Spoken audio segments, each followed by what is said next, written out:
যে কোনো ব্যাপারে নিজেকে ছোট বা নার্ভাস ফিল করবেন না।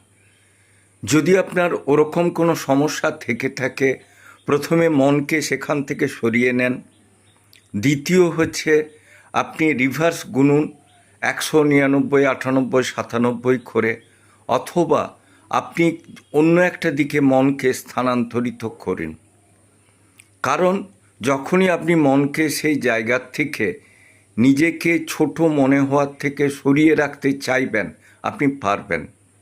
এক্ষেত্রে আপনার প্রয়োজনীয় কাজ হচ্ছে নিজের মনের দৃঢ়তা বাড়ানো, মোটিভেশন হওয়া বা মোটিভেটেড হওয়া, এবং নিজের মনকে কনসেন্ট্রেট করার জন্য যোগা বা মেডিটেশন করা, এগুলো প্রয়োজন। এর সাথে জেলসিমিয়াম, অ্যাথুজা সাইনেপিয়াম, আর্জেন্টাম নাইট্রিকাম, কোফিয়া ইত্যাদি পোটেন